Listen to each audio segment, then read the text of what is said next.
Queria dar as boas-vindas a todo mundo que está participando dessa live. Essa é uma iniciativa da Rede Vocari, que é uma rede de jovens que tem como função solidificar a função pública no Brasil e apoiar que mais jovens, né, tenham essa vocação de serviço público. A Rede Vocari é pautada por valores democráticos, de promoção da diversidade e realmente de fortalecimento da vocação pública. E em parceria com o Goianas na Urna, que é um projeto suprapartidário e apartidário, essa live hoje vai ser realizada para falar do tema Mulheres na Política. O Goianas na Urna é a primeira escola de formação política voltada exclusivamente para mulheres, e o Goianas na Urna já selecionou 25 mulheres de 14 partidos diferentes, que tem como objetivo central aumentar a representatividade feminina na política, ampliar as vozes e a vez delas na política. Então, é com muita alegria, muito prazer que eu apresento a Helenísia e a Beatriz. Eu vou pedir para vocês se apresentarem, falarem um pouquinho de quem são vocês, o que vocês trazem aqui para a gente hoje. Em seguida, eu vou começar algumas perguntas que a gente já coletou internamente. E é isso. Helenísia, se puder começar. Então, eu sou Helenísia da Mata, moro aqui na cidade de Goiás, sou mulher negra. Considero que trabalhar com e para mulheres é a missão, a vocação da minha vida. Eu sempre estive entremeada nesses espaços. A luta como mulher feminista negra também está presente na minha vida já há muito tempo. Eu componho um coletivo que trabalha isso aqui na cidade. E por meio desse grupo nós conseguimos que a cidade de Goiás tivesse reconhecido o Quilombo Alto Santana, e coordeno o Centro Especializado de Atendimento à Mulher desde o ano de 2013. E nós temos tido bons frutos aqui, sendo considerados pela Confederação Nacional dos Municípios como a melhor experiência de políticas públicas focadas em gênero do Brasil. Isso é muito significativo. A minha formação, eu sou professora de formação, sou das letras, depois eu fiz o MBA na área do terceiro setor, projetos para o terceiro setor, e depois me especializei em direitos humanos pela Universidade Federal de Goiás, com foco em direitos das mulheres, especialmente o acesso das mulheres do campo às políticas públicas de proteção e prevenção da violência. O título do trabalho é As Marias e os Penhascos, um olhar sobre as invisibilidades sofridas por mulheres de assentamentos. Sou cristã e mulher negra, então são muitas bandeiras corporificadas. Sou mamãe de uma menininha de 6 anos, sou casada com um sociólogo, o professor Vinícius, e também atuo no Sistema S como instrutora e consultora pelo SEBRAE, nas áreas de associativismo, cooperativismo e educação empreendedora. Resumidamente, é um pouco do que sou. Pertenço ao Conselho de Saúde e ao Fórum de Políticas Públicas para Mulheres daqui da cidade de Goiás. Muito obrigada, Helenísia. Eu vou pedir para a Beatriz se apresentar. A Helenísia também ela é uma das selecionadas do Goianas na Urna, e a gente está muito feliz de trazer ela como representante do Goianas na Urna. Então, eu vou pedir para a Beatriz agora se apresentar, que é uma das membros da Rede Vocari. Oi, gente. Meu nome é Beatriz, como a Ju falou. Eu sou advogada e ambientalista.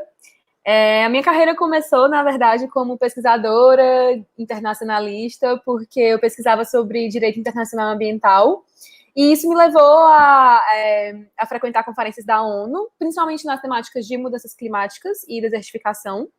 E aí, a partir desse trabalho nas Nações Unidas, que também foi como parte da organização Engaja Mundo, como parte desse trabalho, eu entendi a necessidade de implementação local do que era acordado internacionalmente. E aí, quando eu me formei, eu me propus a estruturar o Instituto Verde Luz, que foi uma organização também que eu cofundei.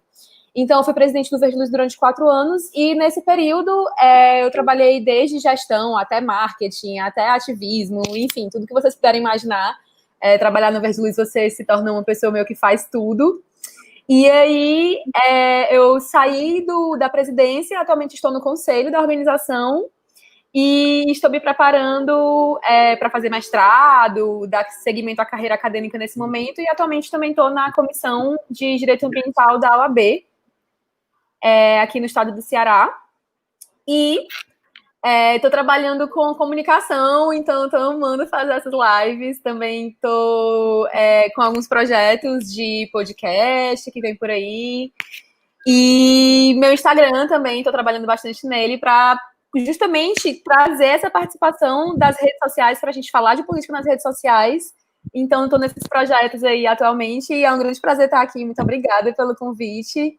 E espero que o debate seja muito frutífero hoje. Muito obrigada, Beatriz. A gente coletou algumas perguntas, né, internamente na rede e também fica aberto, pessoal, vocês que estão participando, para mandarem perguntas pelos comentários aqui do YouTube. Mas eu vou começar com uma pergunta que eu gostaria que vocês duas respondessem, né? Nosso tema aqui é Mulheres na Política e a gente fala muito do fortalecimento democrático, tanto no Buenas na Urna quanto na Rede Vocari. Então, por que nós precisamos eleger mais mulheres? Beatriz, se você puder começar, por gentileza. As mulheres são metade da população e a gente nem de perto representa tudo isso dentro das instituições, né? Então, eu acho que por mera questão de equidade já era para a gente estar lá dentro, poder decidir as coisas, mas também por questão de visão de mundo mesmo. Eu acredito que as mulheres, a gente tem uma visão de cuidar da casa, de cuidar da família, de cuidar das pessoas. E hoje em dia, a gente está vivendo uma situação de crise, né, com essa situação do coronavírus, e o tema do meu trabalho, que é a crise climática, é a próxima grande crise que vamos vivenciar nesse século, e o que a gente precisa é realmente cuidar da natureza, a gente precisa cuidar das pessoas, a gente precisa cuidar da gente, então entra muito esse papel, assim, do autocuidado também nesse processo. E a gente precisa dessa visão dentro das instituições. Então, eu acredito que dentro da política institucional a gente precisa de mais mulheres, não só pela questão de equidade, mas também pelo que a gente pode aportar ao debate. E, em segundo lugar, eu também queria desmistificar essa questão de que política tem que ser político-partidária, porque, na realidade, quando a gente está na rede social, quando a gente está na mesa do bar, quando a gente está na mesa da família conversando, a gente está sendo política. A gente está expressando o que a gente acredita do mundo, e isso é política. Tanto que quando o Bolsonaro ganhou, todo mundo, a brincadeira era que a gente não ia ter mais clima de família na ceia de Natal, né? Porque a gente sabe que as questões políticas, elas reverberam nas nossas famílias, nos nossos lares, nas nossas relações. Então, boa parte do meu trabalho também é fazer com que as pessoas acordem para a realidade de que a gente tem voz ativa, a gente tem poder de participação, e quando a gente abre mão desse nosso poder, outra pessoa está absorvendo esse poder. E aí, a gente deixa de também contribuir para o debate, né?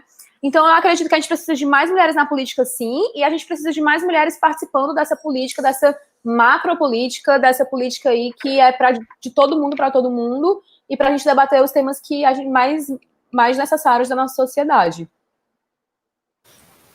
Obrigada, Bia. Helenise, acho que você tem uma perspectiva bem complementar, né? Que você fala desde um ponto de vista de uma vivência de mulher preta, mãe, né? E agora enfrentando novos desafios. Então, desde a sua perspectiva, por que precisamos eleger mais mulheres? Bom, do ponto de vista geral, o Brasil tem mais mulheres. O meu estado e a minha cidade têm maior quantidade de mulheres. E se nós colocarmos ainda dentro disso, os povos pretos, as pessoas de tez mais escura, também compõem a maioria desse país. Como é possível que nós sejamos maioria, mulheres pretas, e nós não tenhamos isso retratado nos espaços de poder? Por que é que nós não conseguimos representar esses corpos, esse corpo que decide ter uma criança, que também é político, como colocou a nossa colega, que também tem direito a pensar como é que esse país pode escolher melhor e mais estrategicamente as suas ações, os seus projetos? Por que a gente não tem essa representação? E se a gente não tem até hoje, no ano de 2020, nós precisamos problematizar. Ações como essa que nós estamos fazendo aqui agora são fundamentais para que a gente compreenda os mecanismos de entrave para que essas mulheres cheguem e também as possibilidades de superação desses desafios. Então, eleger mulheres é ser mais próximo da justiça, da equidade, é melhorar efetivamente, porque você tem mais vozes, você tem mais olhares, o olhar de uma mulher preta jovem, o olhar de uma mulher preta idosa, o olhar de uma mulher preta criança é singular. E tem muito pouco representatividade disso. Várias estatísticas apontam para esses fatores. Quando eu estou lá, eu consigo muito bem compreender o que significa a pandemia para os corpos pretos. Eu sei que a maioria das pessoas que estão sofrendo as mazelas de uma desestruturação do nosso país são esses corpos. E eu sei que quem está decidindo muito do que será feito e do que não será feito não são mulheres, e não são mulheres pretas. Então, é preciso atentar para isso, é preciso olhar com singularidade para essa questão e compreender que é um problema estrutural e que nós precisamos desconstruir isso a partir de nós mesmas e fazermos um outro país que nos represente melhor, um estado que nos represente melhor, um município que nos represente melhor.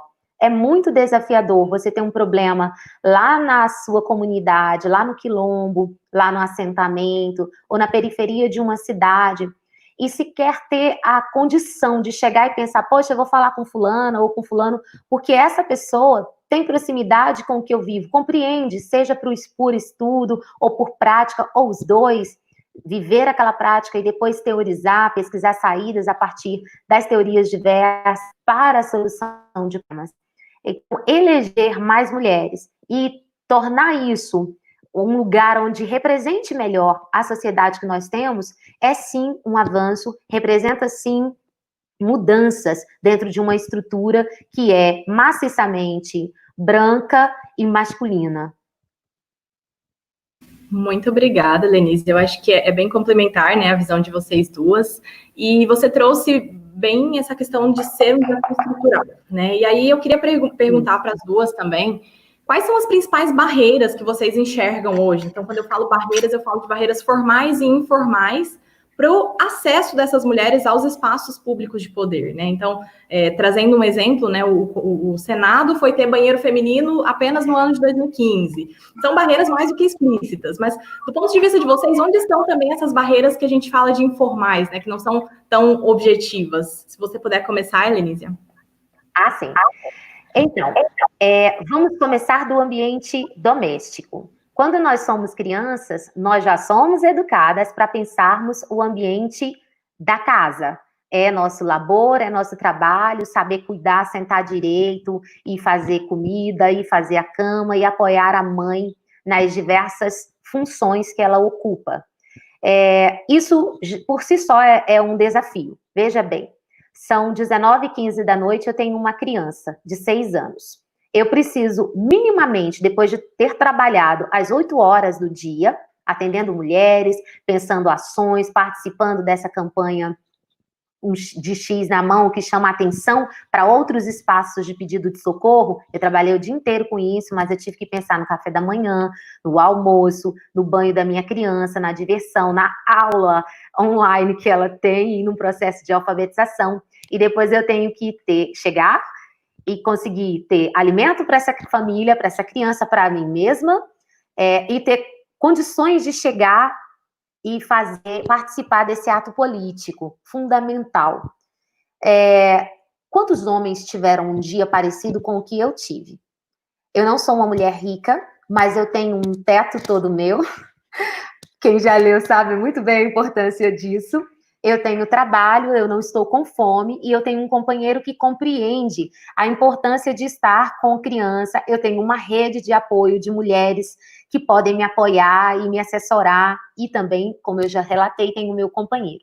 Se a gente não tiver um mínimo dessas coisas, nós não teremos a condição de chegarmos a pensar para além da nossa necessidade essencial. Isso porque eu sou uma mulher negra viva, que respiro, e que tenho condições de saber que não me falta comida hoje, que eu desfruto de possibilidades de transição na minha cidade. Então, eu tive que ter várias estruturas macro e micro para eu ter um mínimo de condição de debater avanços para as mulheres, para mim e para outras mulheres. Isso é uma barreira que não está, digamos assim, toda formal. Eu digo que não está toda formal porque muita gente casa e aí tem aquelas coisas todas e tem os contratos sociais colocados ali do que vai fazer, do que não vai. Pá, a mulher já tem esse desafio. Outros existem que são os marcos legais do país. Você mesma trouxe agora a referência de que banheiro para mulheres no nosso principal espaço de poder passaram a existir em 2015. O nosso município tem uma vereadora dos 9 vereadores. A média nacional é a cada 7 homens, uma mulher. Nós estamos abaixo da média. A minha cidade, a cidade de Goiás, tem quase 300 anos de história. Agora, nessas 2 últimas gestões, que nós tivemos a presença de uma mulher. E todas as vezes que eu ouço relatos de mulheres, da própria vereadora Yolanda, de outras vereadoras que já estiveram antes, elas dizem sobre isso, do quanto foi difícil equilibrar todas essas dinâmicas. Inclusive, por vezes, a gente recebe cobrança de outras mulheres. Eu já ouvi coisas do tipo assim, nossa, mas você não fica em casa? Mas você deixa seu marido trocar a sua filha? Você não acha isso estranho? Eu falei, não, eu casei com um homem, não com um pedófilo. Ele é pai, ele tem obrigações legais para com essa criança que estão previstas nas nossas leis. Então, isso fica colocado. Então, se você tem que fazer toda a tarefa de casa, toda a tarefa com a criança, todos os cuidados são seus, e você ainda tem que estar com saúde mental e física para poder chegar lá, e aí você ainda tem partidos políticos que não compreendem todas essas dinâmicas, você não tem acesso a recurso, porque a maioria de quem consegue chegar ao poder são pessoas com mais estrutura econômica.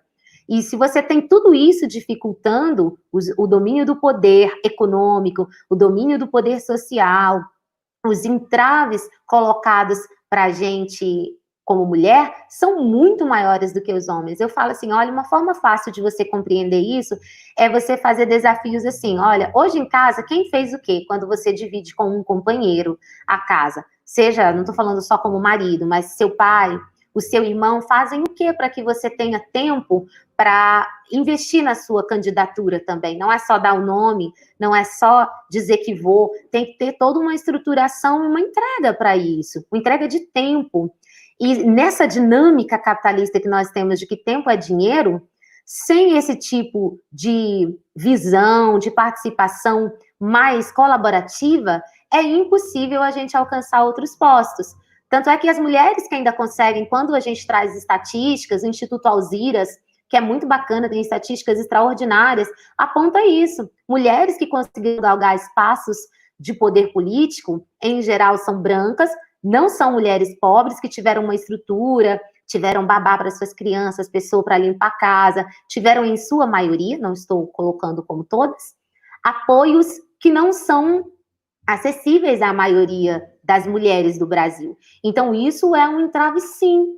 E a gente precisa repensar as nossas estratégias, as nossas formas de atuarmos nisso, para que a gente avance. Portanto, ter mulheres em espaço de poder, ter mulheres que possam pensar leis que favorecem para que a equidade existe, é uma estratégia necessária para superarmos os grandes desafios colocados para que as mulheres alcancem postos de poder político.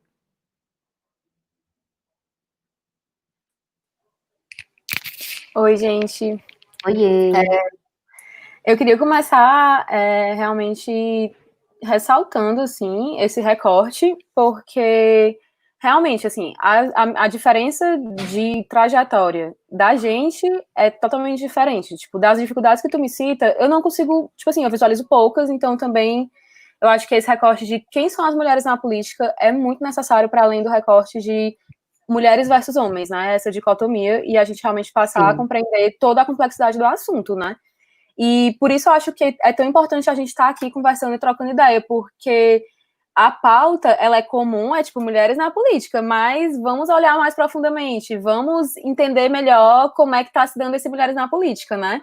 E sim, eu acho muito rico tudo isso que tu trouxe, porque realmente é fácil não escutar a tua história. Então eu já começo traçando essa diferenciação, assim, né? Que realmente é muito necessária. E com relação às barreiras formais e informais que eu senti, assim, vivendo a minha experiência como mulher, Eu acho que tem uma questão de, tipo, às vezes você é novinha, aí você chega nos cantos, aí só homem. Aí eles já olham pra você assim, né?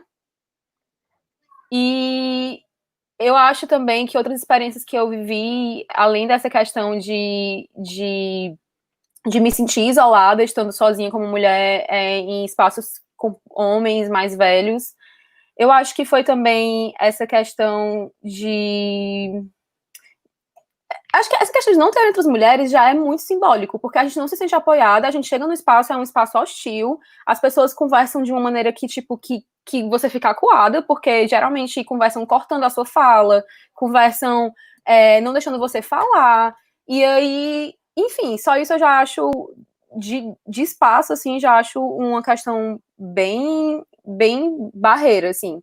Agora eu queria falar também de como superar, assim, essas barreiras, porque, por exemplo, o Verde Luz, né, que é a organização que eu fundei, a gente é majoritariamente mulheres. Existem realmente algumas figuras de liderança masculinas, mas o perfil do voluntariado é majoritariamente mulher. E é muito legal essa coisa que a gente percebe da rede, de que a gente, quando a gente está entre a gente colabora, a gente se ajuda, e eu acho que é assim que a gente vai conseguir superar essas barreiras, é se puxando e encontrando os nossos caminhos para superar as adversidades e vamos puxando outras pessoas e vamos se ajudando, porque eu acho que essa é a principal visão, é a principal diferença, assim. Eu sinto que a política pensada por homens, ela é muito linear. E a política pensada por mulheres, eu acho que é uma coisa mais complexa, é uma coisa mais em rede, é uma coisa mais em teia. E, ao mesmo tempo, quando eu falo dessa questão do cuidado, eu acho que o cuidado deveria ser uma coisa de todo mundo. Todo mundo deveria ter cuidado na sociedade, né? Todo mundo deveria ter cuidado com o meio ambiente, com a família, com a casa. Isso acho que é básico, né? A gente precisa que isso seja uma tarefa de todo mundo. Mas, infelizmente, e mais uma vez te citando, a gente percebe que, bom, não é assim que acontece, né? Infelizmente, no decorrer da história, esse cuidado foi relegado às mulheres, e aí a gente tem esse desequilíbrio mesmo na sociedade, em que a gente tem uma economia pensada de maneira linear, a gente tem uma política pensada de maneira linear, que não respeita o meio ambiente, que não respeita as individualidades das pessoas, não respeita os recortes de raça, gênero, recortes sociais, realmente coloca as pessoas em segundo plano. E eu acho que é isso, assim, essa visão complexa que é necessário que seja trazida para o debate, e essa visão complexa, tipo, realmente que a Lenisa coloca, assim, de a gente entender de onde a gente vem, de quais são os fatores que limitam cada pessoa, porque os fatores que limitam a Lenisa não são nem de perto os fatores que me limitam, entendeu? Então a gente já tem aqui, numa live de duas mulheres, uma diferença gigantesca. Então, eu realmente acredito que essa maneira linear de ver o mundo, essa maneira muitas vezes impositiva, de não deixar você falar, de você ir para um espaço e não se sentir representada, de não chegar a financiamento em vocês, que a Anisa falou também, é muito real, de tipo, os partidos vão financiar dentro de uma campanha política, né? Eles vão financiar aquelas pessoas que já estão dentro do partido. Então, é muito difícil também, às vezes, emplacar uma candidatura nova dentro de um partido, de uma mulher, que não vai ter. Como é que o financiamento de campanha vai chegar nessa pessoa, entendeu? Quem é que vai apoiar essa pessoa? E chegar nas costas dela e bater nas costas dela e falar, vai, que é a tua vez, entendeu? Porque é isso, o ato político, ele é realmente um ato de a gente chegar na outra pessoa, dar um tapinha nas costas e falar, vai, entendeu? Vai. Porque é isso, entendeu? Tipo, não chega a gente dando tapinha nas costas de mulher e falando, vai, que é a tua vez. É os homens entre os homens, então eu acho realmente que é esse debate que a gente traz, assim, a gente como mulher, esse olhar cuidadoso, esse olhar complexo mesmo, e que reconhece essas desigualdades e fala, cara, vamos consertar isso aqui, porque tá muito errado. Tá muito errado que a gente tenha de situações de oportunidades tão diferentes. E isso, óbvio que começando a partir dessa dicotomia entre homem e mulher, mas quando a gente aprofunda, a gente vê que, tipo assim, realmente as desigualdades são muito profundas. E é como a Denise falou, são desigualdades altamente estruturais. Então a gente também precisa repensar as estruturas. Muito obrigada, Bia e Helenísia. Eu acho que um pouco. Vale, a Ju sumiu. Então, a gente continua conversando, amiga. A gente continua. Enquanto a Ju chega... a Ju chegou. Fala lá, Ju. Eu acho que um ponto que vocês duas trouxeram, né, é a importância da representatividade. E a gente fala muito desse termo, né, representatividade importa, mulheres na política, o direito de sermos representadas, mas a gente também precisa aprender a abrir esses termos, né? Então, para quem está chegando agora, para quem está entrando agora nesse debate de por que é importante eleger mulheres, vamos dar um passo basilar. O que é de fato representatividade para vocês, né? E por que isso é importante? Como isso é relevante no cenário que a gente vive hoje? Helenise, por favor. Ah, tá. Bom, a primeira coisa é uma mudança de visão que a sociedade precisa ter. Como nós fomos educadas e educados dentro de um sistema falocêntrico, machista, branco hegemonicamente, nós meio que nos acostumamos a vermos uma determinada imagem. Nas palestras que nós fazemos muito, eu comecei a desafiar, a fazer aquela pergunta assim, o que é poder bem básica de tudo, ou buscar a imagem de poder no Google. E façam vocês aí na casa de vocês, depois da live, façam aí o teste. Aparecerá imagens de mãos de homens brancos e elas aparecerão em destaque, né, em elevação. E se você fizer o oposto disso, de poder, colocar pobreza, vocês verificarão que aparecerá maciçamente corpos escuros e acompanhados de crianças ambientados em periferias, com nenhuma estrutura. Só a partir disso a gente já tem elemento suficiente para refletirmos um pouco sobre como é importante a representatividade. Quem me educou sobre Dandara, quem me educou sobre Leodegária de Jesus, que foi a primeira mulher negra do estado de Goiás a publicar, que foi a primeira mulher a passar no curso de Direito, não foi necessariamente a escola. Então, você vem de um processo que a família não tem acesso a isso, eu não sei quem são os meus ancestrais, para a gente fazer o reconhecimento do quilombo, tanto dessa região toda, eu acompanhei daqui de Faina, o de Goiás, eu estive diretamente envolvida, e acompanhei mais distantemente do de Matrinchã, que é uma região aqui. Eu vi o quanto é desafiador que as pessoas negras tenham informação sobre quem elas são, de onde elas vieram e como elas estão. E aí você não, sabe, você está preocupado em comer. Eu tive prima que foi para prostituição, a maior parte das pessoas não acessaram a universidade, eu fui a primeira a entrar na universidade pública, meus pais se formaram com quase 50 anos. A ideia de você pensar poder, ela está muito distante, muito distante. E aí, você nem cogita a hipótese de estar lá. E os que foram, os poucos candidatos que houveram na minha família, não tinham estrutura. E aí você vê que não é como disseram vocês, só dá o tapinha nas costas. Helenísia vai lá e brilha essa coisa do mérito, eu vou lá e sou maravilhosa, fada sensata, ela não corresponde à realidade. Na corporificação do discurso, qual é o dinheiro que será investido nas candidaturas de mulheres? Quantos mil tem? Desses mil, quantos vão sair? Enquanto estão deliberando sobre como e onde aplicar o orçamento do município, ou do estado, ou do país, as pautas das mulheres estão sendo acolhidas, elas realmente estão recebendo retorno dos governos que aí estão?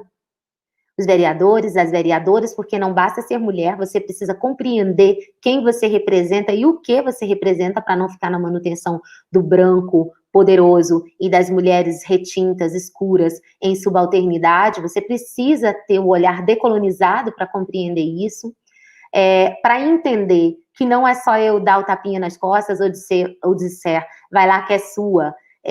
Há posições estratégicas no campo do jogo. Tem gente que tem mais visão, porque cada ponto de vista é a vista de um ponto. E qual é o ponto que eu tenho de acesso para ter visão? O que hoje as pessoas que estão candidatas realmente sabem sobre uma campanha de formato digital? Você tem dinheiro para pagar uma assessoria para poder fazer as coisas com você, ou você vai trabalhar 8 horas e depois você vai ter que se virar? A pessoa vai trabalhar enquanto a pessoa tem recursos para poder fazer aquela campanha dela, ou ela realmente não tem nem trabalho para poder depois saber o que acontecerá com a vida dela. E ainda existe a coisa de que há muita paixão, há muita emoção dentro desse movimento, e alguns estigmas que ficam colocados sobre os corpos que decidem se colocarem à disposição de um ato democrático como esse, político como esse, que é dizer, olha, não há corpos pretos aí, há poucos corpos de mulheres, e é preciso repensar isso. Então, quais efetivamente são as estratégias que vão ser corporificadas nessa disputa política do ano de 2020, para assegurar que a informação possa realmente chegar às pessoas? Como é que a periferia vai ouvir a voz de candidatas negras, pobres, não precisam ser só negras, mas de candidatas pobres, nos espaços onde estão, sabe? E aí, eu diria que uma forma de avaliar isso é se preparando, entendendo isso, e tem partido que não vai ouvir a mulher, só a diretoria, então uma estratégia é muna-se de mais pessoas, como já foi colocado aqui da rede, cheguem com mais vozes, dizendo, vemos isso, vemos aquilo outro, porque existe a tendência de que quando a gente faz uma voz, mesmo que eles estejam convencidos de que nós estamos corretas, dessa voz ser apagada. Eu já passei por diversas coisas, como gestora ou como um palestrante, em que quando eu chego a pessoa fala assim, você é a secretária, é a assessora da fulana que vem fazer a palestra ou que vai dar um minicurso. Eu não sou um corpo que as pessoas olham e sentem que eu represente necessariamente poder. Já tive várias situações de eu estar no meu espaço de poder, que é o centro especializado, meu espaço de trabalho, troquei, que é também um espaço de poder, o centro especializado de atendimento à mulher, e a pessoa conhecer o meu nome, mas não conhecer que figura eu represento. E aí chegar, e as minhas companheiras brancas, que são colaboradoras do espaço, mas eu estou gestora delas, da pessoa ter resistência em aceitar que a pessoa que ela teria que falar era uma mulher jovem ainda, e negra, e que não tem um nome de impacto, sabe? Então, essas pessoas têm esse olhar viciado porque elas estão naquela base do poder é masculino, o poder é branco, e se eu chego num espaço que existe algum nível de poder ou de gestão, de gerência, ele não deve, provavelmente, ser ocupado por um corpo preto, preta, né, eu diria assim. Então, um pouco é isso.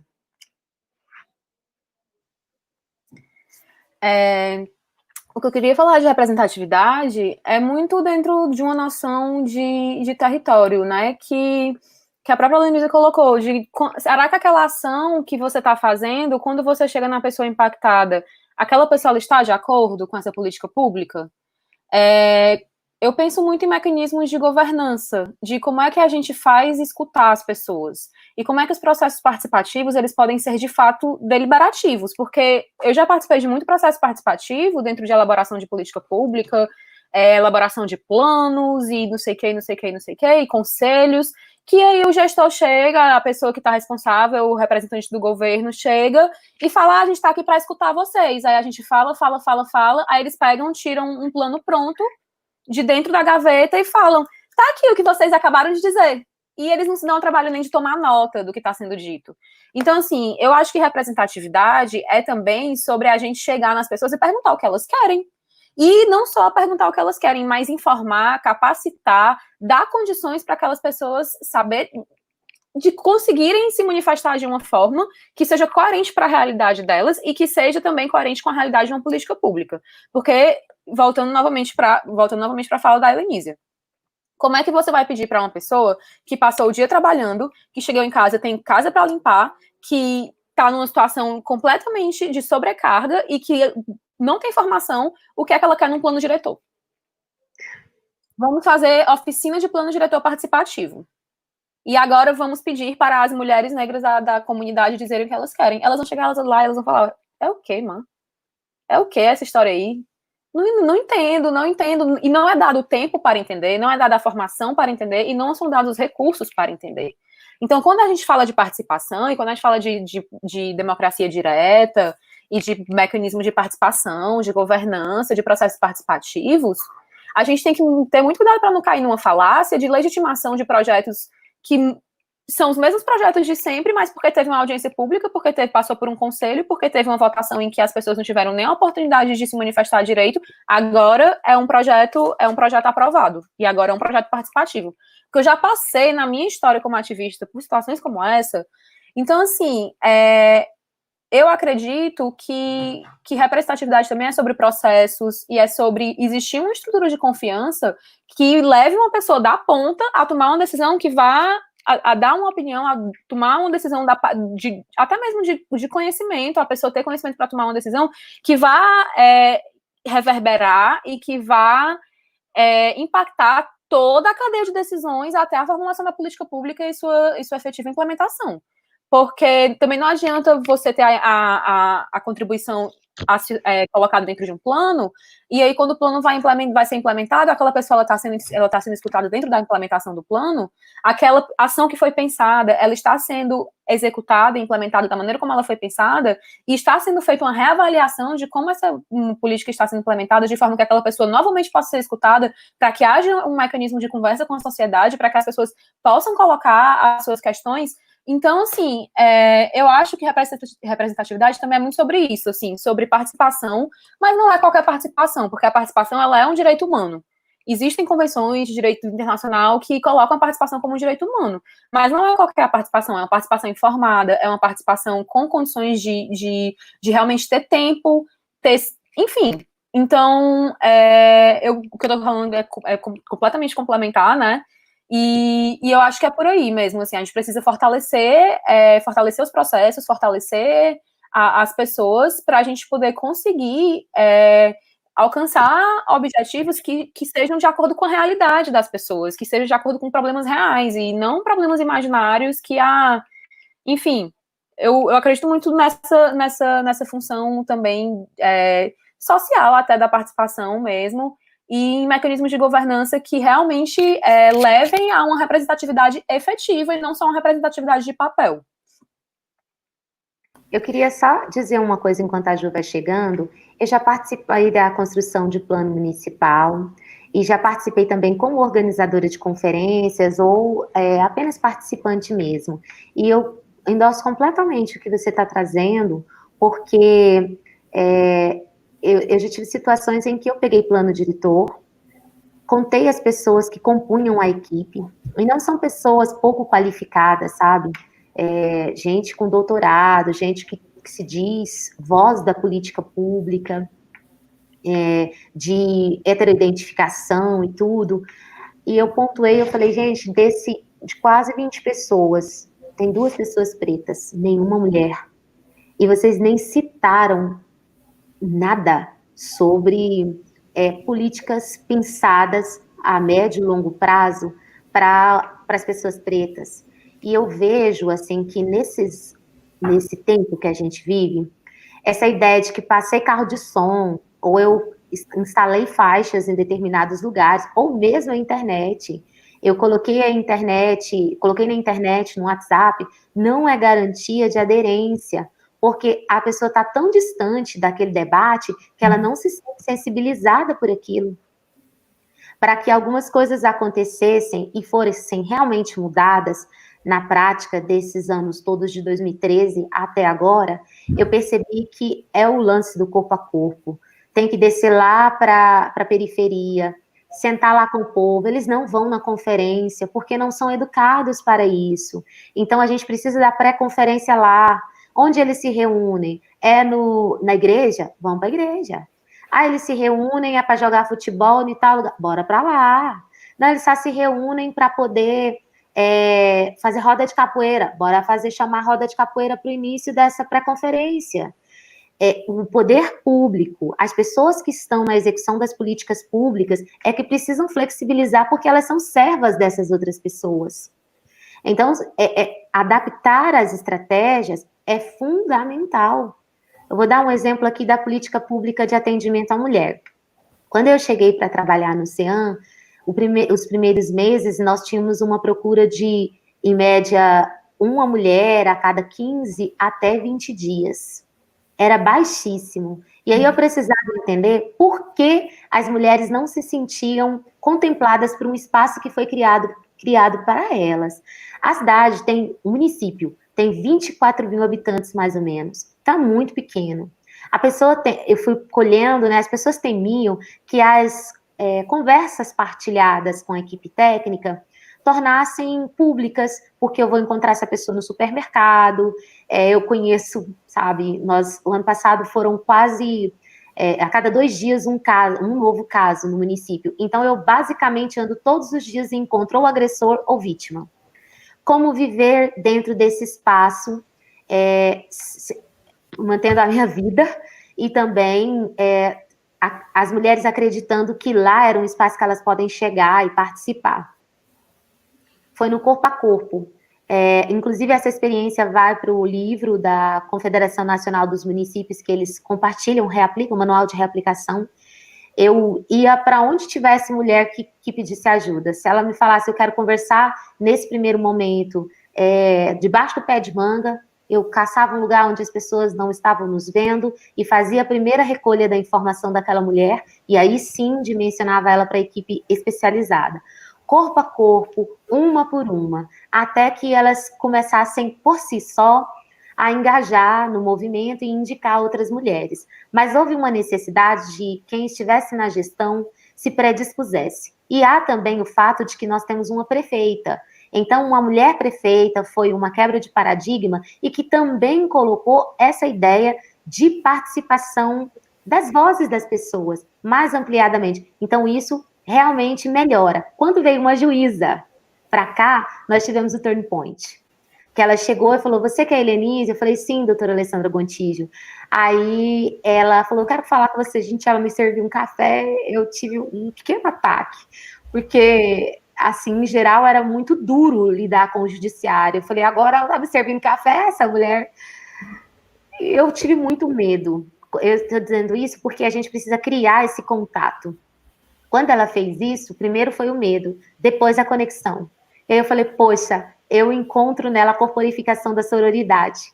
Aí ela me falou, Helenísia, diga o que eu preciso fazer para que as políticas públicas pensadas pelas mulheres em Goiás, através do CEAM e da Prefeitura de Goiás, com a prefeita Selma, sejam implementadas. E eu falei com ela todos os nossos desafios já levantados pelas mulheres e por nós, e nós realmente vivemos uma experiência de crescimento exponencial a ponto de a gente chegar agora nesse momento de visibilidade nacional. Então faz muita diferença quando nós temos mulheres em espaços de poder, mulheres que compreendem a importância de apoiarem outras mulheres e que são capazes de serem ouvidos atentos, não apenas aquelas pessoas que performam a ideia de um Estado que escuta ou de um judiciário que escuta. Super interessante isso que você coloca, Lenísia, e os casos, né, que vocês duas trouxeram, né, tanto da participação pública, da participação cidadã, das oficinas, quanto do trabalho que o CEAM tem realizado, porque a gente vê essa conexão em rede, né, na experiência do CEAM, que foi mais uma oportunidade, a gente vê essa conexão em rede e rede de mulheres, né, e aí a gente tem uma pergunta aqui, que ainda dentro do quesito de baixa representatividade na política, de quem é a responsabilidade pela baixa representatividade na política? É da sociedade que não vê essas mulheres como capazes? É das mulheres que não se interessam por política, porque tem esse mito, né? Mulher não faz política, mulher não tem interesse em política. Ou é do sistema que afasta essas mulheres dos espaços de poder? E aí, assim que a Beatriz e a Helenisa responderem, a gente também vai abrir para as perguntas que estão chegando pelo site. Beatriz, se você puder começar. Isso. Ju, essa que está aqui no chat, né? Essa pergunta grande aqui porque como ela teve uma pergunta com muitas perguntas, só para me situar. Como não as vê capazes, não se interessam do sistema que as afasta do poder. É uma mistura de tudo, né? Acho que a gente não é vista como sendo capaz. É mulher, sei lá, é frágil, é novinha, não vai saber do que está falando. Ou então, talvez as mulheres que se interessam não tenham apoio suficiente, tanto em questão de recurso, como em questão de estrutura, como em questão de rede, porque a gente muitas vezes subestima o poder das redes, né? Você ser incluída dentro de uma rede, você ser considerado dentro de uma rede, é um sistema de reconhecimento de grupo, né? Então, a política, ela é muito fechada, ela é muito travada para mulheres nesse sentido. E, além disso, e isso tudo compõe o sistema, né? Essa falta de recursos, essa falta de apoio, essa falta de estrutura, é realmente um sistema que, de fato, afasta. Então, a gente, como mulher, e aí, obviamente, que existem as escalas disso, né? Dentro dos níveis de privilégio entre as pessoas, mas a gente, como mulher, vai ter muito mais dificuldade de entrar na política do que um homem, com certeza, eu não tenho nem dúvida em relação a isso. Porque é um sistema que realmente afasta mesmo, é um sistema que não é propício e que não deixa a gente confortável de maneira alguma, a gente nunca está confortável, nunca. Então, o escrutínio sobre a gente é muito maior, uma mulher, para ela chegar no mesmo cargo de um homem, ela precisa ter uma qualificação muito maior, ela precisa ralar muito mais, e fora quando não está ralando no trabalho e também dentro de casa, né? Então, é realmente uma estrutura construída de uma forma que, para a mulher se libertar dessas contingências, desses bloqueios que são colocados no nosso caminho, isso em si já é todo um ato político para a mulher chegar ao ponto de dizer, eu quero isso, eu vou encarar isso. E aí, quando ela se coloca nessa posição, e aí dessa posição em seguida também já vai ser todo um novo processo. Então, não é que eu não vou falar de culpa, mas eu vou falar de estrutura e eu vou falar desses processos que eu acredito que são processos que afastam e que são processos que não dão oportunidades. Exato, eu me sinto muito contemplada pela visão da Beatriz, justamente por isso estamos aqui, porque temos visões muito comuns, e isso é bacana demais, eu fico super feliz. E acredito que é nisso, nós estamos diante de problemas estruturais, nós temos uma forma de organização que foi pensada por e para homens.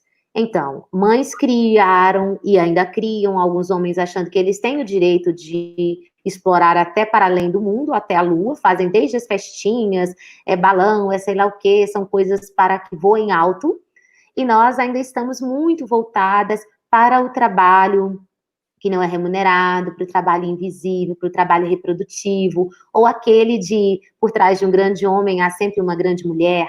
Não se dá a condição de você ser a grande mulher e o homem te apoiar, e nós vamos acreditando que essa é a visão, que esse é o jeito. Então, assim, digamos, um desenvolvimento coletivo equivocado que privilegia os homens, e principalmente os homens brancos, ricos e tal, e tal, e tal.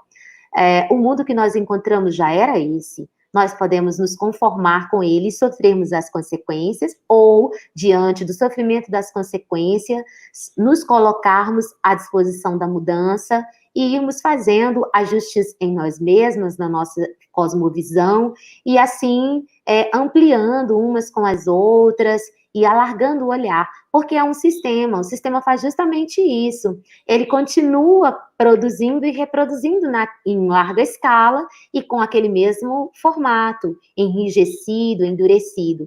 Quebrar o sistema exigirá muito esforço. As que vieram antes de nós, para eu chegar aqui hoje, no dia 18, e participar de uma rede de mulheres, sabe? Custou muitas dores ao movimento negro, ao movimento feminista. Muitas mulheres e homens tiveram que parar de respirar para que nós pudéssemos hoje estarmos aqui com Goianas na Urna, Rede Vocari, com 3 mulheres, dizendo que nós precisamos de mais representação e que esse sistema precisa ser rompido. Muito obrigada por compartilharem. A gente tem uma pergunta aqui no chat da Letícia. E ela pergunta como conscientizar mulheres a elegerem mulheres. Então, ainda nessa ideia de rede, né? Como que a gente motiva a criação dessa rede de mulheres que trabalhem em prol da eleição e da representatividade, né? E da publicização de candidaturas femininas, né? Então, do ponto de vista de vocês, como conscientizar essas mulheres desse papel ativo delas na eleição de outras mulheres? Eu vou deixar a Beatriz responder primeiro, porque eu respondi a outra primeiro. Vamos trocar. Por favor, Helenise. Ah, então tá. É porque eu pensei que eu usei a fala por último. Letícia, eu acho que é a Letícia Garcês, né? Letícia Garcês, isso, é o rostinho dela ali. Então, boa noite, Letícia Garcês. É uma sensibilização para que essas mulheres, primeiro, se aproximem de outros textos, de outras vozes, para que elas possam desconstruir esse olhar viciado, porque é um olhar viciado desse sistema. Então, primeiro é nós ganharmos essas mulheres. Recentemente, nós fizemos pelo CEAM uma campanha que ela foge ao padrão tradicional, ela é uma campanha baseada na ideia da maquiagem. Por quê? Porque é um lugar que a maioria das mulheres ainda estão acessando. Depois disso, a gente chama para outros debates. Se esse é um canal de chegar próximo delas, nós utilizaremos.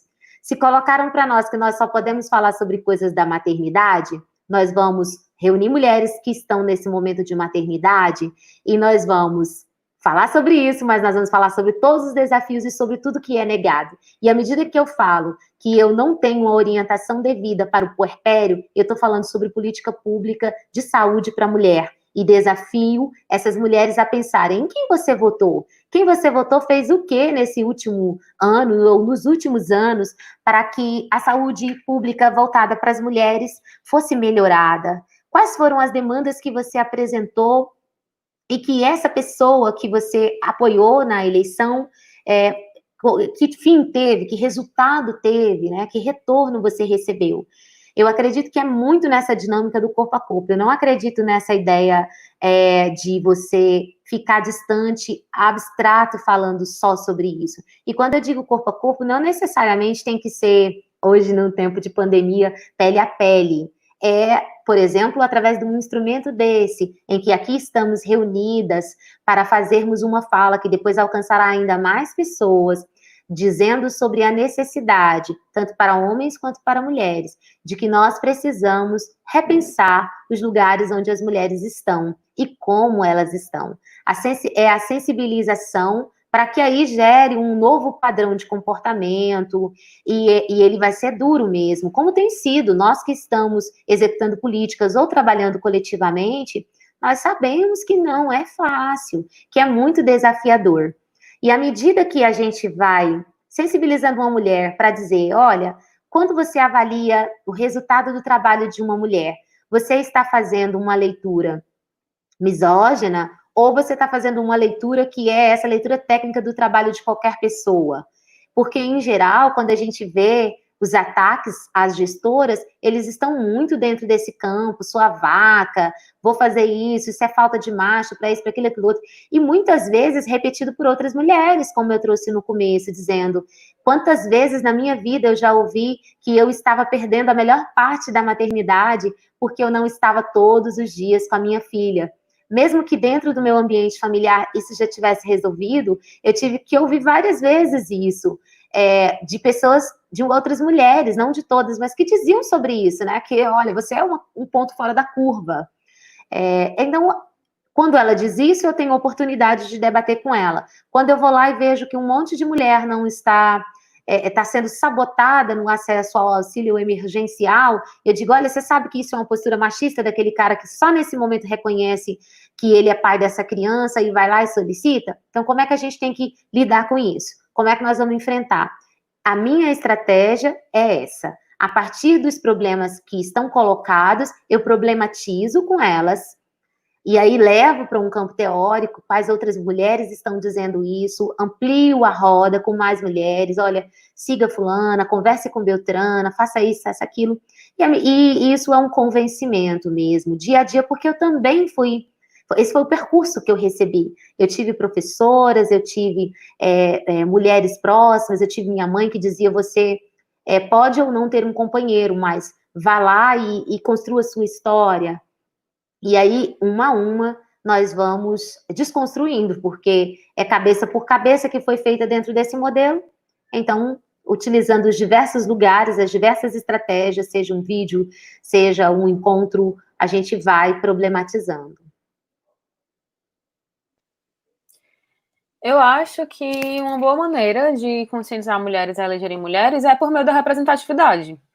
se a gente consegue impulsionar mulheres dentro da política que sejam representativas de uma comunidade, de uma outra comunidade de mulheres, aquelas mulheres vão se ver representadas na sua representante, como é o nome, né? É uma representante. Então, eu acho que a gente precisa impulsionar a representatividade, a gente precisa de mulheres que outras mulheres vão olhar e falar: nossa, eu me sinto representada, eu sinto que os meus anseios serão escutados, porque é sobretudo sobre escuta, né?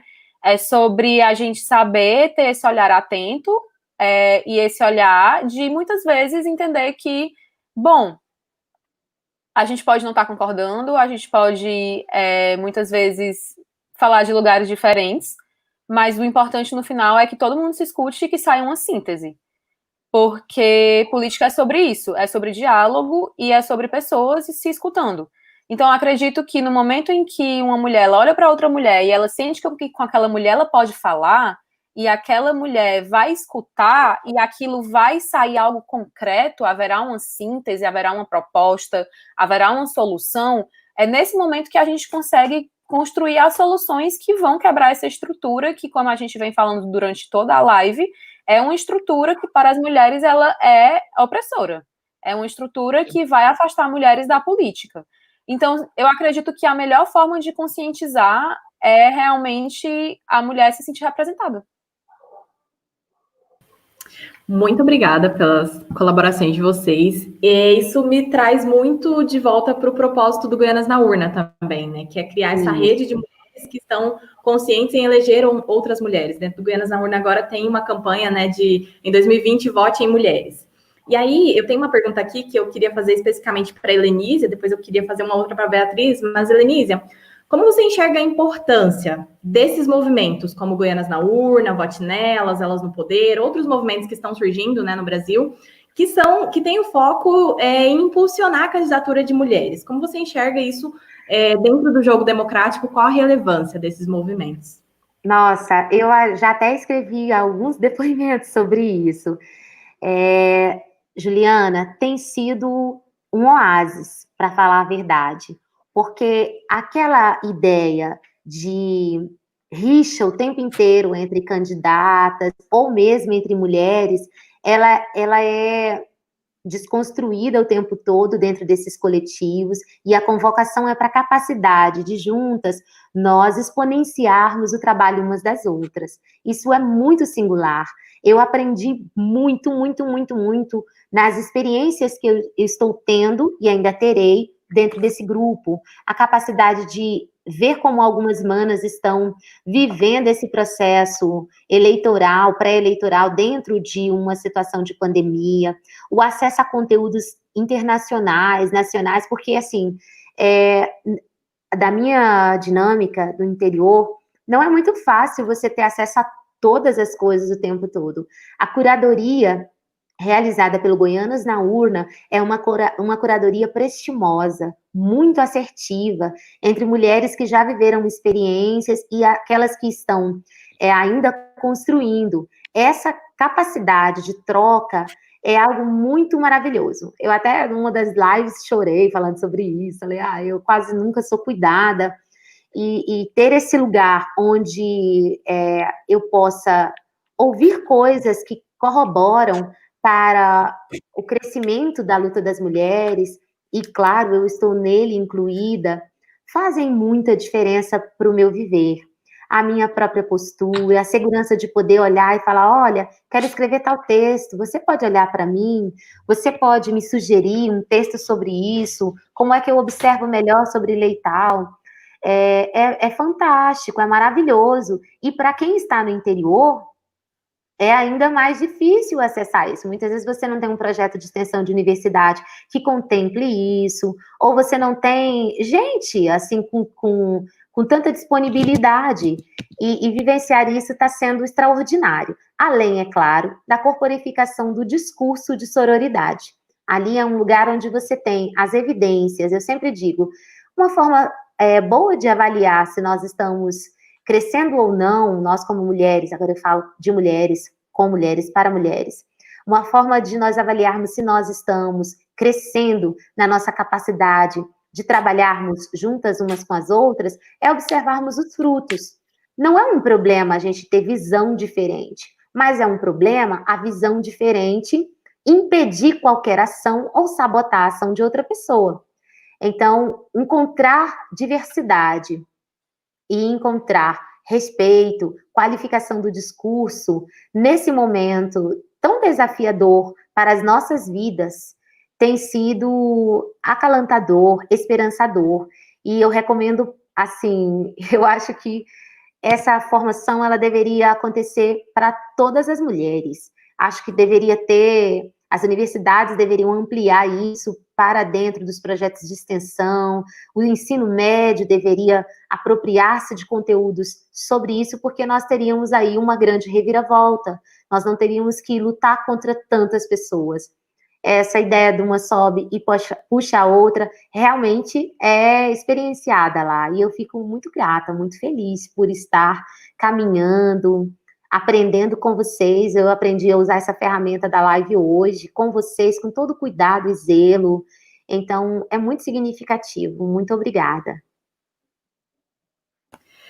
É super interessante isso que você traz, Leide, porque o Goianas na Urna, tanto quanto a Rede Vocari, né, tem esse pilar democrático, de fortalecimento do jogo democrático, né? Então, a importância de alavancar a candidatura de mulheres para fortalecer esse pilar democrático. E aí eu direciono uma pergunta para a Beatriz, antes de responder uma outra pergunta que chegou aqui para a gente no site.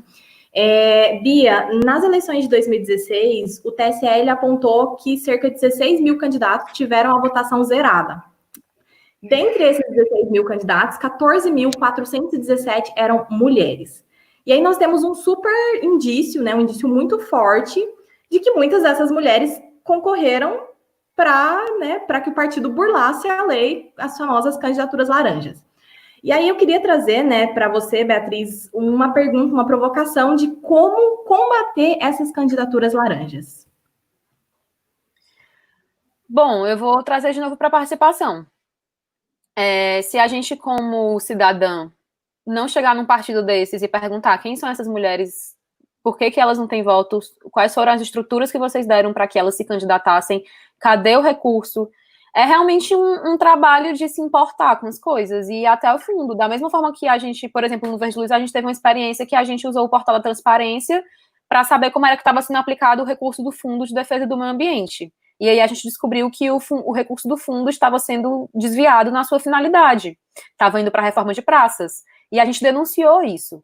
E até hoje a gente vem denunciando, a gente levou essa denúncia para o Ministério Público. Então, se existe uma lei para garantir a candidatura de mulheres e essa lei não está sendo implementada, ela não está sendo efetivada, a gente, como sociedade, também tem poder de pressão, a gente tem poder de acionar as instituições para que tudo isso seja devidamente investigado e que as consequências, elas sejam as consequências legais dessas ações, elas sejam tomadas. Porque, na realidade, como a gente vem debatendo aqui na live inteira, não é só colocar o nome da mulher, tem que dar estrutura, tem que dar rede de apoio, tem que dar estrutura partidária mesmo, tem que dar recursos. Então, eu acredito que seja sobre isso, é sobre também a gente atuar como fiscalização mesmo, a gente como população entender que temos um dever e uma cidadania que ela precisa ser ativa e utilizar essa cidadania para cobrar os nossos direitos e para fiscalizar quem não está cumprindo a lei, né? É bem interessante que você traz, Beatriz, porque dialoga muito com um questionamento que a gente já tinha, né? E aí esse eu queria estender para você e para a Helenísia, que é como participar politicamente para além dessa política partidária institucional. A maioria, né, das pessoas desconhece os mecanismos de participação cidadã, desconhece os instrumentos, né, que guiam o planejamento, o orçamento. Então, como participar? Eu aqui, cidadão comum, estou assistindo essa live, estou me interessando por política, como eu posso participar politicamente para além da política partidária institucional? Eu vou deixar você responder primeiro, depois a Helenísia.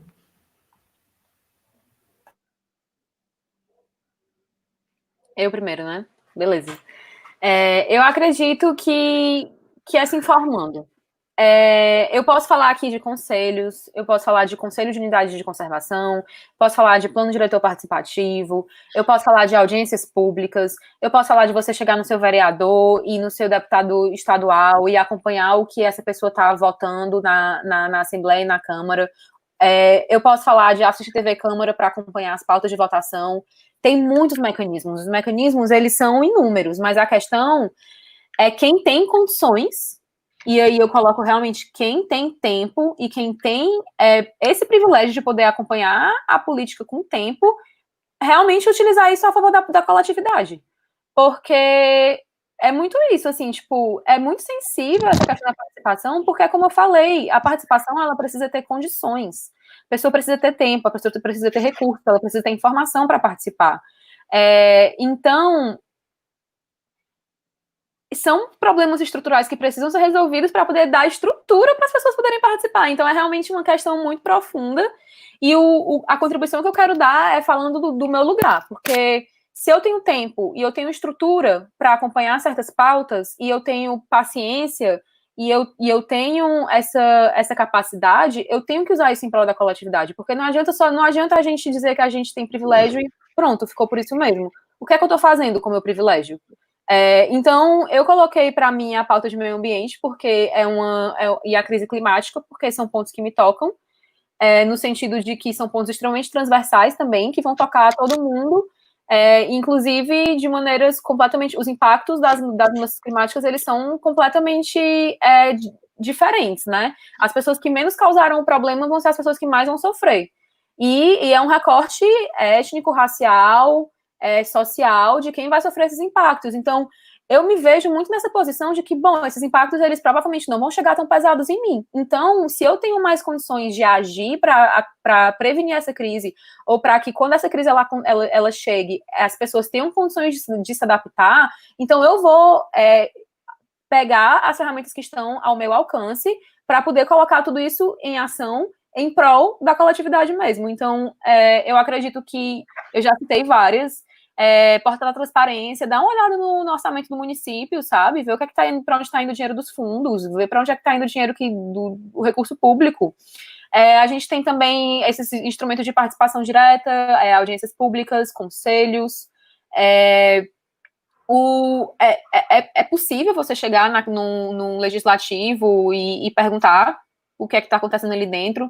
A nível federal, a gente tem a TV Câmara, né, a TV Senado, dá para entender o que as pessoas... Dá para assistir um pouco e acompanhar certas votações. Por exemplo, recentemente eu acompanhei a votação, não a votação, né, mas a tentativa de colocar em votação a MP 910 e logo em seguida o PL 2633, que foram medidas de tentativa de regularização fundiária durante a pandemia, para aproveitar esse momento de desarticulação da sociedade, no sentido de que não podemos sair de casa, né, para aprovar medidas que fossem beneficiar grileiros.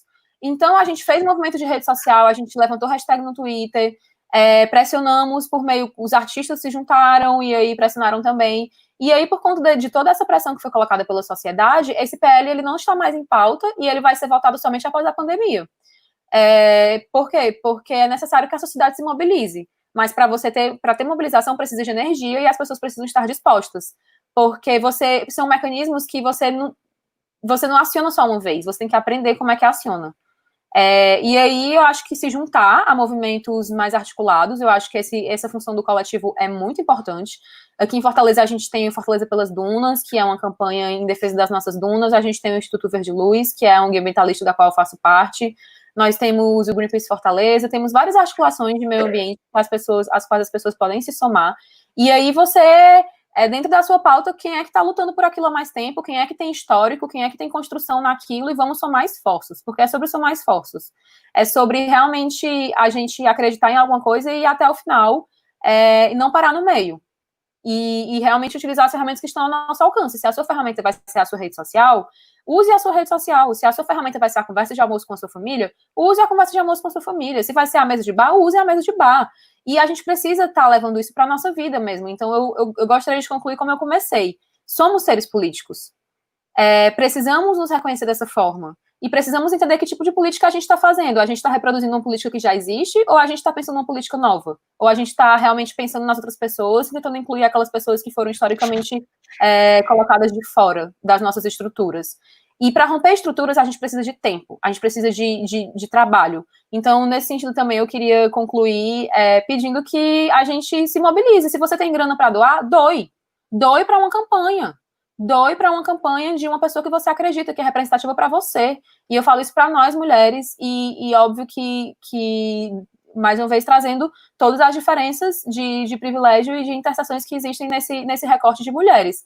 Mas eu acho que é também colocar a mão no bolso e quem tem condições de doar, doar. Arrasou, muito isso, Beatriz. Sabe, faça justiça com as próprias mãos no sentido de apoie literalmente, vá às sessões da Câmara, assista conteúdo de qualidade. Se tem tempo para só ficar assistindo aquele monte de coisa e compartilhando fake news, que tal se a gente começar agora aí em fontes seguras? Como é que você acessa fontes seguras? Estudando um pouco, conhecendo, estudando não é esse estudo acadêmico necessariamente. É aproximando-se de vozes, de pessoas, que você tem condições de observar o lastro, o que essa pessoa tem, o histórico, o que ela produziu, quais são os frutos, como diriam os cristãos, que frutos essa pessoa deu, que fruto essa árvore dá. Avalie se tem entre a fala daquela pessoa e a vivência dela aproximação ou distanciamento.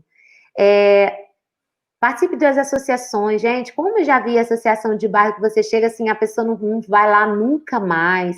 Eu já participei de muitas reuniões para composição de associações rurais, pelo INCRA e pelo SEBRAE, que eu já trabalhei como extensionista nessa área social, e uma dificuldade de as pessoas se engajarem, porque nesses casos havia uma formação para você entender o que como funciona e tudo mais.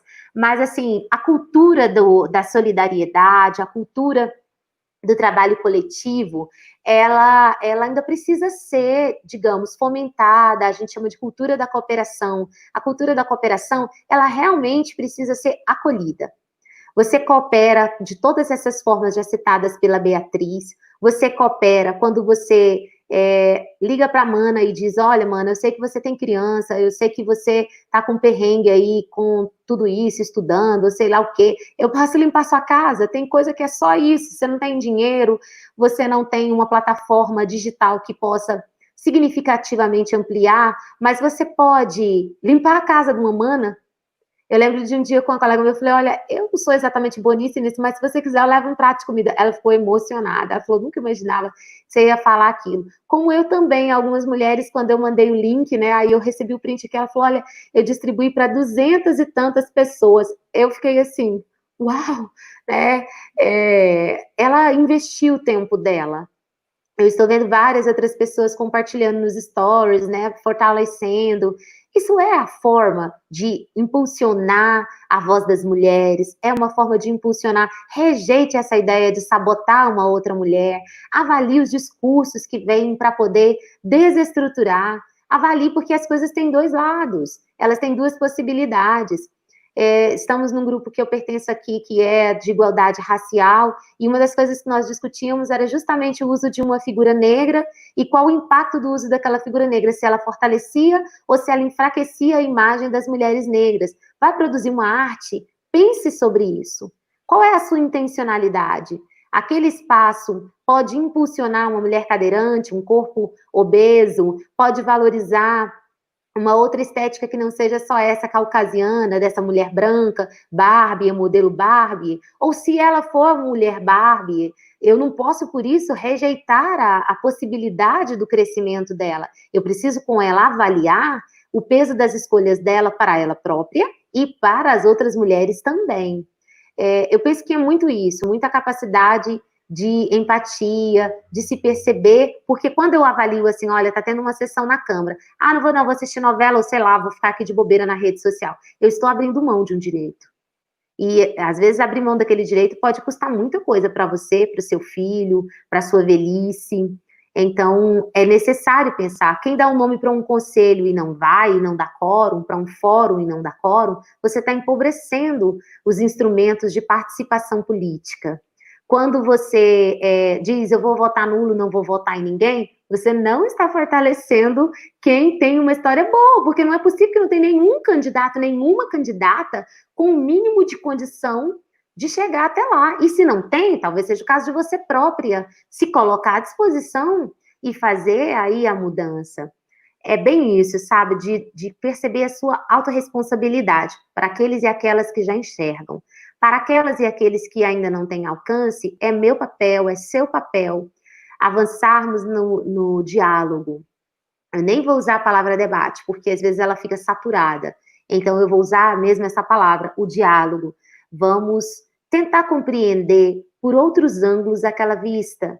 Entender por que aquela mulher, de repente, teve um espaço de poder garantido ali, ou mesmo que ele seja circunstancial, mudou tanto. Precisa chegar nela e falar. E falar com cuidado para ganhar, não para perder essa pessoa. Aqui em Goiás, nós temos a experiência do Fórum de Políticas Públicas para Mulheres também, que é um instrumento maravilhoso de apoio, de partilha, de conquista. Hoje, eu conversando com a OAB Mulher, o apoio. Gente, é tão massa quando você está trabalhando e você manda e a pessoa imediato te responde, te apoia, valoriza e fala, o que eu posso fazer? Posso levar a Patrulha Maria da Penha distribuindo em todas as farmácias, o ofício convocando os farmacêuticos e colaboradores a atuarem na campanha de prevenção à violência. É uma forma de participar e fortalecer a política pública.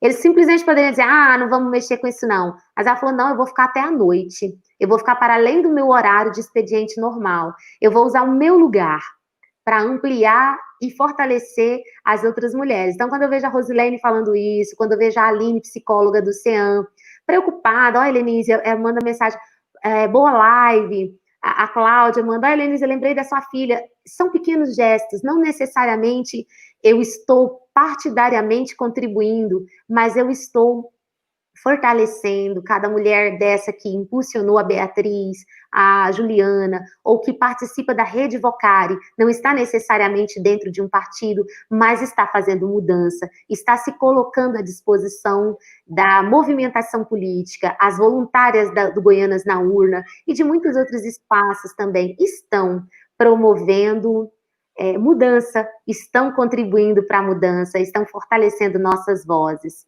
E isso é forma de mudar o mundo. Muito legal esses compartilhamentos de vocês. A gente tem aqui uma última pergunta e depois eu vou abrir para vocês trazerem algumas recomendações de conteúdo, né, de podcast, livros, projetos que vocês querem compartilhar aqui com o público. Mas essa última pergunta eu queria que vocês respondessem, né? A gente tem aí mais 10 minutinhos de live, então 5 minutos para cada, ou 3 minutos para cada, e a gente usa os 4 minutos para encerrar. E como tornar o diálogo acessível de modo que as pessoas entendam exatamente esse tipo de mensagem? A pergunta do Jonathan da Mata, de Jesus. Oi, Jonathan, posso começar respondendo? Pode ser. Já comecei, né? Jonathan também é um ator político, uma pessoa que compreende a necessidade de homens engajarem na luta e de fortalecerem a luta das mulheres também. Parabéns por se dispor para a mudança, Jonathan. Olha só, o diálogo ser acessível, ele tem a ver com quem é o emissor e quem é a pessoa que vai receber essa mensagem, né? Quando eu estou conversando, por exemplo, com mulheres lá do Quilombo, ou com mulheres lá do assentamento que não tem acesso, porque no Quilombo tem muita gente, tá, gente? Doutora também, que está estudando, está na universidade. Essa ideia de que gente do Quilombo é só tola, não é verdade. Existem pessoas que conseguiram furar a bolha. Com essas é possível chegar com um conteúdo mais desafiador. Para essas pessoas mais simples, eu volto naquela exemplificação que eu dei. É a partir das ausências que elas tenham. Olha, eu não consegui a agenda médica no postinho. Não tem agente de saúde aqui.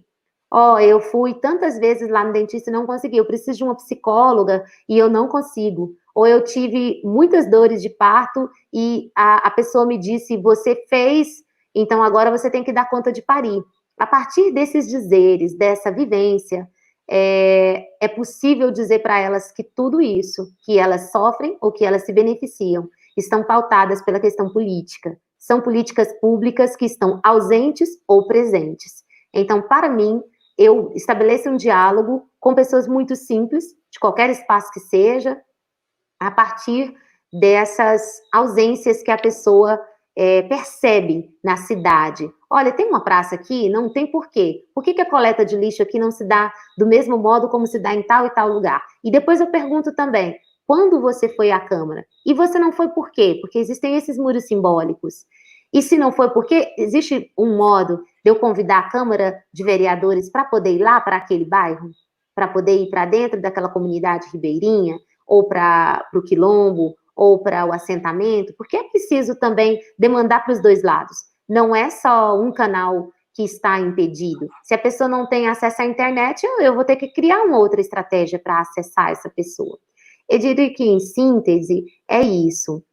Tem gente que só vai assistir um vídeo de 30 segundos, outros que vão assistir um vídeo de 1 minuto, 2 minutos, e vai ter gente que vai, assim, amar assistir um conteúdo desse e compartilhar com outras pessoas. Aí a gente precisa diversificar, ampliar por diversos canais o nosso texto, que é esse de que nós precisamos de mais mulheres pensando a política e fazendo política para mulheres. Eu acho que a melhor forma de tornar o diálogo acessível é primeiro escutando e entender qual a linguagem da pessoa, porque a pessoa só vai entender se você falar na linguagem dela. Então, eu acredito que a gente precisa ter essa maleabilidade de linguagem, de tentar compreender como fazer a informação chegar, para além de o que eu quero falar, mas o que eu quero falar, como é que isso vai chegar na outra pessoa, como é que a gente pode facilitar essa comunicação de forma que a outra pessoa, ela de fato compreenda. Porque esse é o sentido da comunicação, é que as pessoas, elas se compreendam, né?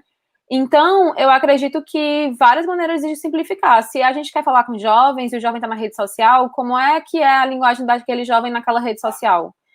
Se a gente quer falar com pessoas do campo, como é a linguagem dessas pessoas? A Eunice falou muito disso, né? Que você vai para o campo, se as pessoas estão jogando capoeira, você joga capoeira com elas. Se as pessoas estão se reunindo de uma certa forma, se reúna de uma certa forma com elas, porque é aquele ditado, né? Em terra de sapo, de cócoro com ele. Então, se a gente está no território da pessoa, se a gente vai para a realidade da pessoa, então a gente tem que adaptar o nosso discurso e o nosso diálogo e a nossa linguagem para aquela pessoa entender, porque não adianta nada você ficar morrendo de falar se ninguém vai entender.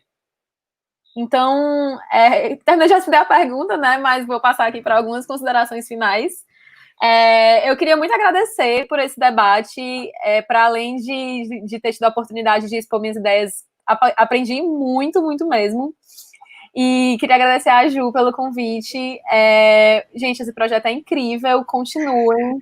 Precisamos de mais mulheres dispostas a escutar e entender as complexidades e sair dessa visão linear de mundo, entender que somos uma grande rede, irmos nos apoiando no caminho, se financiando, se ajudando mesmo, sabe? Então, eu também me coloco aqui à disposição para ajudar no que vocês acharem necessário.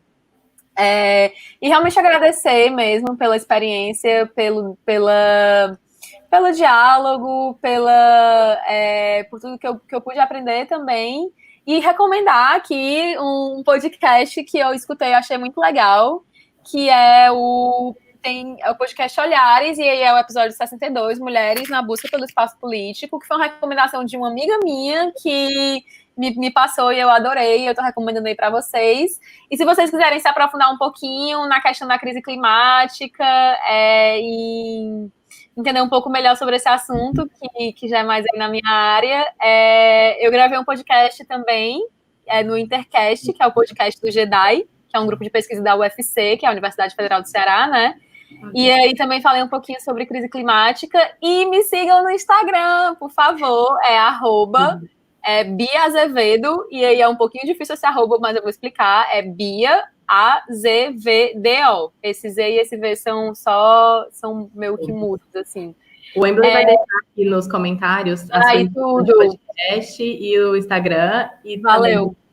Muito obrigada. E é isso, gente. Vamos ocupar os espaços que a gente conseguir ocupar. Nesse momento, estou muito focada em ocupar os espaços das redes sociais. Então, quem quiser aí armar um barraco contra o Bolsonaro, fazer um fuá no Instagram, fazer um fuá aí no Twitter, cola aqui junto que a gente está aí na luta. E vai entrar caiu, né? Graças a Deus. Acharam que nós. Então, vamos tomar uma cervejinha quando terminar essa live para comemorar, porque hoje foi um grande dia. Eu gosto da pluralidade de vocês, né? Vou deixar a Helenísia também deixar uma recomendação. Ela tem um projeto também super legal para recomendar. E pode fazer suas considerações finais, por favor, Helenísia. Claro. Juliana, obrigada por ser essa pessoa inspiradora.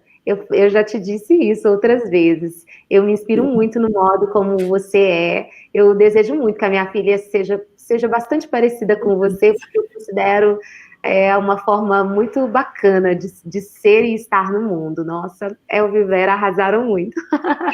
Claro, você também. Mas isso é lindo.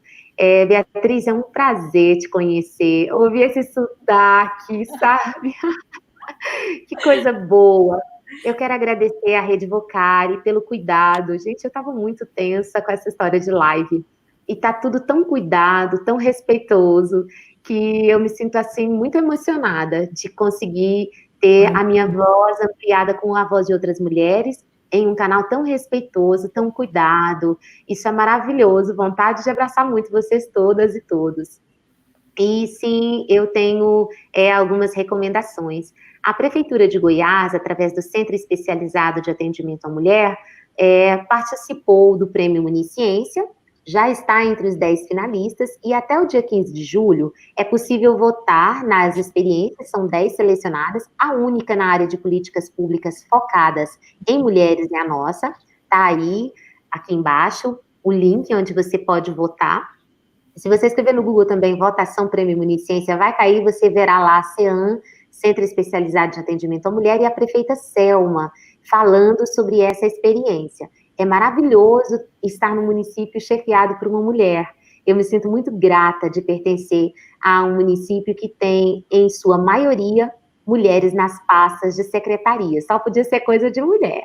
Eu desejo para a nossa próxima gestão, no Brasil inteiro, nós tenhamos crescimento significativo nos espaços de poder ocupado pelas mulheres. Então, mulheres que nos ouvem, mantenham suas candidaturas, não retrocedam e não deixem que tirem a sua voz e o seu direito de ser uma candidatura digna, não de ser essa candidatura laranja. Me sigam aí no Instagram, Helenise da Mata, sigam também o CEAM. Obrigada pelo privilégio. Com certeza é uma noite de muitas boas notícias, né? Eu me vejo muito em Marielle, vejo muito de Marielle representado no meu corpo e nas minhas lutas, e claro, é uma noite emocionante. Muito obrigada, gente. E agora eu vou parar, porque senão eu vou chorar, tá bom? Ai, gente, Ju e Helenise, muito obrigada, gente, de verdade. Foi realmente uma experiência incrível estar aqui com vocês. Foi muito bom. Agradecer também à Rede Vocari e a Goianas também por terem proporcionado essa experiência. E muito obrigada, meninas. Foi incrível mesmo. Gratidão. Obrigada a vocês duas. Obrigada pela... de agradecer a Goianas na Urna. Me desculpa. Muito obrigada, meninas do Goianas na Urna. E todas as mulheres e homens que impulsionaram esse momento e assistiram. Estamos aqui assistindo, né? Essa galera comentando super. Pessoas essa noite com vocês, galera. Beijo.